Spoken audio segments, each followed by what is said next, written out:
नमस्कार दोस्तों, आप सभी का लॉ सीखो के दैनिक समाचार विश्लेषण में। तो चलिए आज के आर्टिकल देख लेते हैं। आज का जो हमारा पहला आर्टिकल है वो एलिमेंट्री एजुकेशन से संबंधित है। उससे जुड़ी हुई जो चेन है, जो कड़ियां है, जो विभिन्न हितधारक है, जो विभिन्न स्टेक होल्डर है, उनके संबंध में ये आर्टिकल है। दूसरा हमारा न्यूज इन फ्लैश है, जिनमें हम उन समाचारों के बारे में चर्चा करेंगे जो कि हमारी परीक्षा के लिए महत्वपूर्ण है। तो चलिए मैं आगे बढ़ूं उससे पहले लॉ सीखो के ये कुछ कोर्सेज और पैकेजेस है। इन्हीं में से एक कोर्स है लॉर्ड ऑफ द कोर्सेज, जो कि हमारी जुडिशरी की प्रिपरेशन के लिए है। उसके अलावा ये और कुछ कोर्सेज है। इन सारे कोर्सेज की जानकारी आपको लॉ ऑफ सीखो की वेबसाइट पे मिल जाएंगी।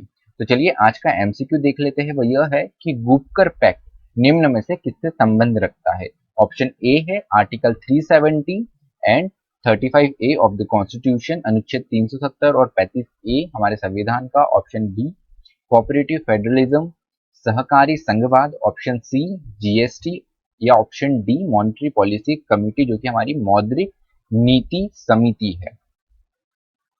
तो चलिए डिस्क्रिप्टिव क्वेश्चन देख लेते हैं, वर्णनात्मक प्रश्न देख लेते हैं। आज का वो यह है कि शिक्षा की गुणवत्ता में सुधार के लिए विभिन्न हितधारकों को एक साथ आके काम करना आवश्यक है। तो ये इसकी आवश्यकता क्यों है, इसके संबंध में आपको अपने प्रश्न का उत्तर लिखना है। आप आपका उत्तर 250 शब्दों में लिख सकते हैं।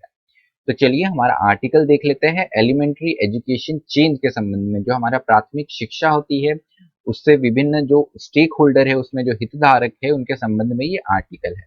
तो ये समाचार में कैसे आया, तो राइटर ने बताया है कि स्टडी के अकॉर्डिंग कि 2005 में 6 लाख जो एनजीओ वर्कर थे वो एजुकेशन की फील्ड में इस प्रत्यक्ष अप्रत्यक्ष डायरेक्टली इनडायरेक्टली जुड़े हुए थे।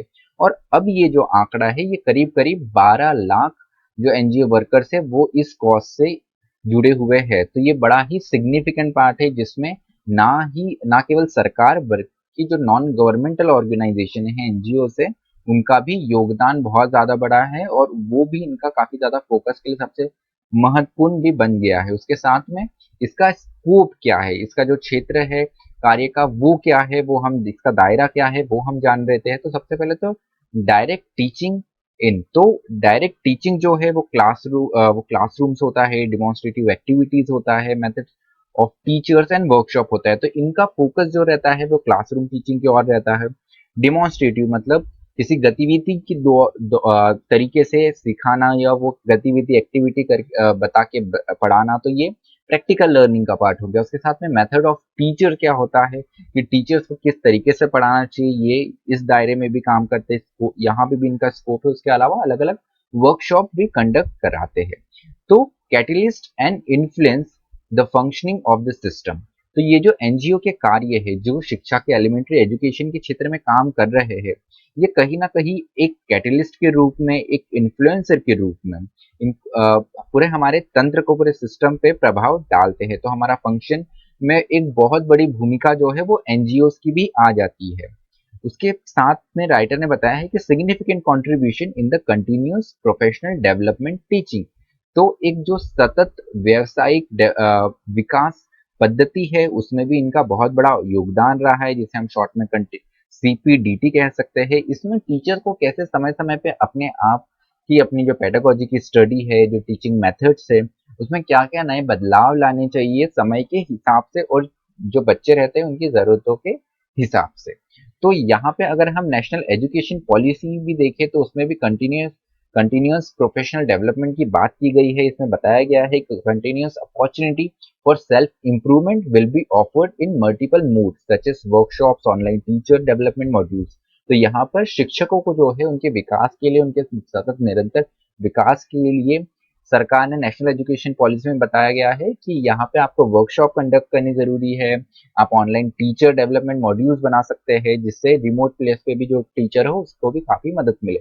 उसके साथ में जो हमारी नेशनल एजुकेशन पॉलिसी 2020 है वो यह भी कहती है कि each teacher will be expected to participate in at least 50 hours of CBT opportunity every year driven by their own interest. तो जहां भी शिक्षक का इंटरेस्ट हो उस फील्ड में कम से कम एक वर्ष में एक जो एकेडमिक ईयर रहता है उसमें 50 घंटों का उनको सीपीटी का ट्रेनिंग लेना जरूरी है। वहां पे उनको नई नई चीजें अपना जो नॉलेज है उसे डेवलप करने की आवश्यकता है। उसके साथ में जो सिर्फ टीचर ही नहीं, जो हमारे स्कूल प्रिंसिपल्स है उनको भी यहाँ पर काम करने की आवश्यकता है, उन्हें भी इसकी ट्रेनिंग लेने की आवश्यकता है। और ये सिर्फ टीचिंग मेथड से ही संबंधित नहीं है, यहाँ पर लीडरशिप और मैनेजमेंट स्किल को भी, उस पर भी काम करने के लिए यहाँ पर ये मॉड्यूल बनाए जाएंगे सरकार द्वारा। और सरकारों की जो राज्य सरकारें हैं उनकी ये ड्यूटी होंगी कि वो स्कूल प्रिंसिपल्स को भी सिर्फ टीचिंग मेथड में नहीं, लीडरशिप और मैनेजमेंट जैसी स्किल्स में भी तैयार करें। तो उसके अलावा with huge potential to contribute to the improvement of educational quality, जो हमारी गुणवत्ता है शिक्षा की, उसके लिए ये बहुत बड़ा कंट्रीब्यूशन साबित हो सकता है। क्योंकि जब भी हमारी शिक्षा व्यवस्था को क्रिटिसाइज किया जाता है तो कहा जाता है कि हमारी जो शिक्षा पद्धति है वो काफी पुरानी है, काफी थ्योरेटिकल है। तो कहीं ना कहीं ये पद्धति अपनाने से हम समय के हिसाब से जो दूसरे देशों में एक उदाहरण सेट हुआ है शिक्षा का, उस और भी हम आगे बढ़ सकते हैं। तो चलिए, how the inappropriateness of curriculum and pedagogy is affecting their contribution. तो जो एनजीओज है वो जो कंट्रीब्यूट कर रहे हैं सिस्टम के टूवर्ड, सोसाइटी के टूवर्ड, जो पब्लिक के टूवर्ड, उसमें करिकुलम और पेडागोजी के रहते हुए क्या क्या कमियां आ रही है, ठीक है, क्या चीजें हैं जो हम करिकुलम और पेडागोजी में इम्प्रूव कर सकते हैं जिससे ये जो इन अप्रोप्रिएटनेस है ये थोड़ी कम हो सके। तो अगर हम देखें आरटी एक्ट, देखिए right to free and compulsory education act 2009 जो है, उसके सेक्शन 29 ई में कहा गया है, वो रिकमेंड करता है कि learning through activities, discovery and exploration in a child friendly and child centred manner. तो पर्टिकुलर ये जो प्रोविजन है, ये जो सेक्शन है 29 ई कहता है कि लर्निंग इस पद्धति की हो कि वो एक्टिविटी बेस्ड हो, वो डिस्कवरी का किसी चीज की डिस्कवरी या खोजबीन के लिए इनकरेज करे बच्चे को, और वो चाइल्ड सेंटर्ड हो, जो स्टूडेंट सेंटर्ड हो, जो विद्यार्थी सेंटर्ड हो, पूरा फोकस जो है वो चाइल्ड पे रहना चाहिए। साथ ही ये चाइल्ड फ्रेंडली भी होना जरूरी है। इस पर भी सेक्शन 29 ई कहता है, रिकमेंड करता है कि सरकारों को ऐसे प्रावधान बना सकती है, ऐसे नियम बना सकती है। उसके साथ में NGO workers fail to understand question such as what is discover, exploration और child centre in this context. तो यहाँ पर जो एनजीओ वर्कर है, सिर्फ हमारे जो शिक्षक है सिस्टम में उनको ही ट्रेन करने की जरूरत नहीं है। जो एनजीओ वर्कर्स है, जो हमने आंकड़े देखे, करीब 12 लाख एनजीओ वर्कर्स इस और अभी भी एंगेज होंगे, तो इन्हें भी समझने की जरूरत है कि डिस्कवर से आपका क्या मतलब है, एक्सप्लोरेशन से आपका क्या मतलब है, और चाइल्ड सेंटर्ड जो सेक्शन 29 ई आर टी का कहता है वो क्या है। उन्हें भी ये सारी चीजें समझने की जरूरत है कि यहाँ पर स्टूडेंट के माइंड को आप एक इस तरीके से तैयार करें कि वो एक क्यूरोसिटी उसके माइंड में आए, साथ ही साथ एक इनोवेशन उसके माइंड में आए, क्रिएटिविटी उसकी बढ़े। और भी एनजीओ वर्कर्स का भी ट्रेनिंग बहुत ज्यादा जरूरी होता है। उसके साथ में अगर हम national curriculum framework for teacher education 2009 देखें, जिसे शॉर्ट में हम एनसीएफटीई भी कहते हैं, तो उसके पेज क्रमांक 23 पे लिखा गया है, निर्देशित किया गया है कि we need teachers who promote values of peace, democratic way of life, equality, justice, liberty, fraternity, secularism and zeal for social reconstruction.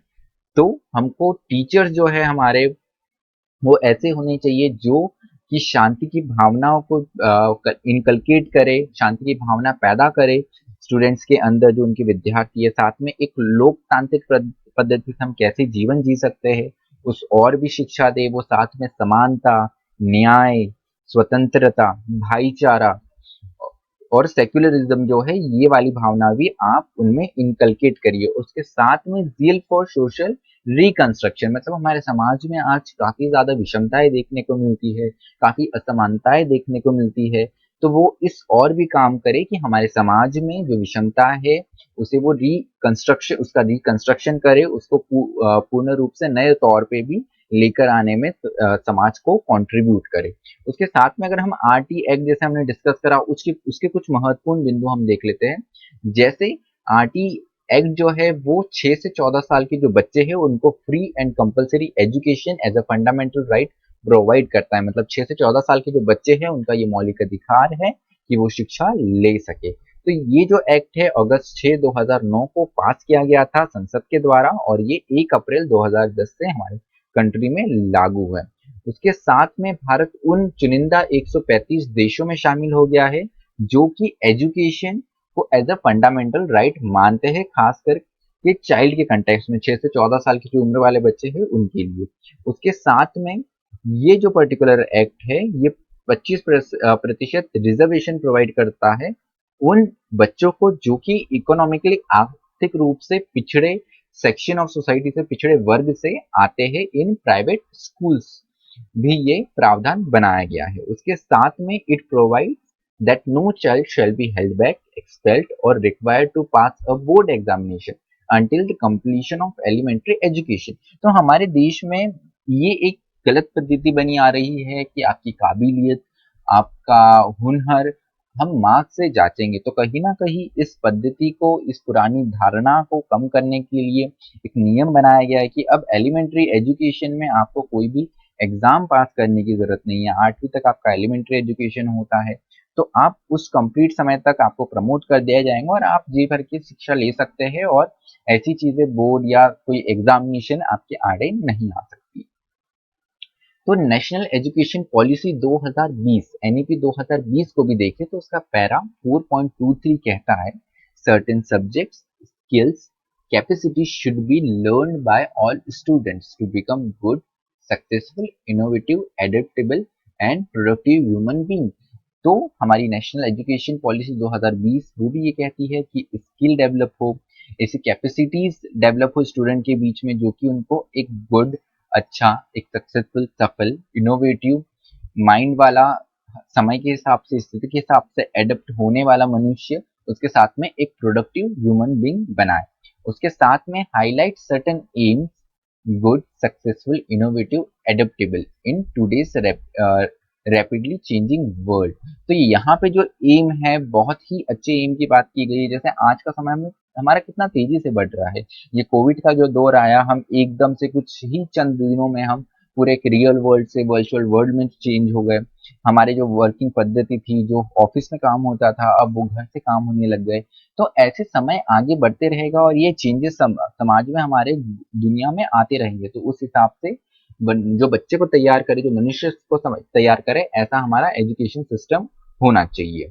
उसके साथ में NGO worker needs to understand what the para says. तो यहाँ पर teachers के साथ साथ वापस राइटर ने बताया कि जो एनजीओ वर्कर्स है उनको समझने की जरूरत है कि इस और कैसे हम और सुधार सकते हैं। उसके साथ में what step should be taken to fully realise the NGO potential. तो एनजीओ का अगर हमको पूरा पूर्ण पोटेंशियल लेना है तो कौन कौन से कदम उठाए जा सकते हैं, वो राइटर ने बताया है। सबसे पहला जो है वो ये है कि NGO do not seem to be paying attention to this area. तो कैपेसिटी बिल्डिंग का जो स्ट्रॉन्ग प्रोग्राम आपके होने चाहिए, कैपेसिटी बिल्डिंग के, उस और काम करने की जरूरत है। उसके साथ में जो शॉर्ट टर्म और डिस्टेंस लर्निंग कोर्सेस है, यहाँ पर भी इन्हें बढ़ावा देने की आवश्यकता है, राइटर बताते हैं। तो चलिए हमारा न्यूज एंड फ्लैश देख लेते हैं, सेवियर बेबी की बात करते हैं। तो हमारी जो वैज्ञानिक पद्धति है वो काफी अच्छे तौर से डेवलप हो रही है। भारत देश अपने मेडिकल रिसर्च के लिए भी काफी जाना जाता है। तो यहाँ पर एक बच्चा है अभिजीत सोलंकी, इसे जैसे ही उसका बर्थ हुआ तो उसे थैलेसीमिया मेजर का डिजीज उसमें पाया गया। तो वैज्ञानिकों ने एक एकदम उनका उसका सिबलिंग तैयार करा आर्टिफिशियली विट्रो फर्टिलाइजेशन मेथड से। तो उसकी जुड़वा सिस्टर जो है उसका जन्म हुआ ये ह्यूमन ल्यूकोसाइट एंटीजन पद्धति से, यहाँ पर उनका मैच करवा के उसे डेवलप किया गया। तो यहाँ पर जो अभिजीत सोलंकी है, जो बच्चा है, उसकी थैलेसीमिया मेजर की जो डिसीज है, देखते हैं इससे पूर्ण रूप से कितनी मदद मिल पाएंगी। ये जो एक्सपेरिमेंट हुआ है कि हम सिबलिंग भी एक आर्टिफिशियली एक्सपेरिमेंट से हम तैयार कर सकते हैं, तो ये आगे आने वाले समय में देखने वाली बात होगी। उसके साथ में डिजीज इन्वेस्टिगेशन फॉर राइनोस। तो जैसे कि आपको पता है वेस्ट बंगाल, असम का जो एरिया है, वहां पे एक सिंग वाले जो राइनोस है, जो गेंडे हैं, वो पाए जाते हैं। तो यहाँ पे WWF जो है उन्होंने एक स्टडी कंडक्ट कराई to start a systematic disease investigation. एक डिसीज फैल रही थी वहां के राइनोस के बीच में, तो उसकी इन्वेस्टिगेशन के लिए यहाँ पर उनके द्वारा एक स्टडी कराई गई। उस इस स्टडी की जो प्राइमरी रिपोर्ट है वो रिलीज कर दी गई, prevalence of endoparasitic infection in free ranging greater one on rhinos. ये रिपोर्ट का नाम है। तो इनका फाइंडिंग क्या पाया गया है कि पैरासाइट जो है 4 प्रकार के पैरासाइट पाए गए हैं जो कि भारत के जो राइनोज है, जो गेंडे हैं, उनकी 68% पॉपुलेशन पे वो उससे अफेक्टेड है। तो यहाँ पर जो परजीवी होते हैं, ऐसे जीव जो दूसरे की बॉडी पे रह के उसकी बॉडी से या तो वो न्यूट्रिशन लेकर, जैसे पेड़ों में भी परजीवी होते हैं या कुछ जानवरों में छोटे छोटे कीड़े होते हैं जो उनके बॉडी की न्यूट्रिशन ले लेते हैं। तो यहाँ पर जो होस्ट होता है जिसकी बॉडी पर वो होते हैं, या कोई पेड़ हो गया कि बॉडी पे कोई हो गया, तो ये उससे सारा न्यूट्रिशन ले लेते हैं और कई बार उसे कमजोर कर देते हैं। तो ये 68% जो राइनोस का पॉपुलेशन है उनमें पाया गया है। तो असम में जो है देखा गया है कि जो 4 पैरासाइट मिले हैं असम में, ये चारों पैरासाइट वहाँ के राइनोस में है। और वेस्ट बंगाल के अगर हम पश्चिम बंगाल के राइनोस की बात करें तो यहाँ पर ये केवल एक ही वायरस वहाँ के राइनोस में पाया गया है। तो rhinos in West Bengal have a highest prevalence rate of infection. West Bengal के जो राइनोस है इनमें सबसे ज्यादा रेट ऑफ इन्फेक्शन देखने को मिला है। तो चलिए चलिए जो आज का हमारा एमसीक्यू था उसका उत्तर हम यहाँ पे जान लेते हैं इस न्यूज में। वो ये है कि वूकर पैक्ट के बारे में। तो अभी अभी जैसे आपको पता होगा धारा 370 निकलने के बाद में, जो अनुच्छेद 317 आर्टिकल 370 के रिपील होने के बाद में काफी जो पॉलिटिकल लीडर्स है जम्मू एंड कश्मीर को, उनको एज अ प्रिवेंटिव डिटेंशन, उनको प्रिवेंटिव रूप से डिटेन कर दिया गया था केंद्र सरकार के द्वारा। तो या केंद्र सरकार और जम्मू एंड कश्मीर एडमिनिस्ट्रेशन के द्वारा।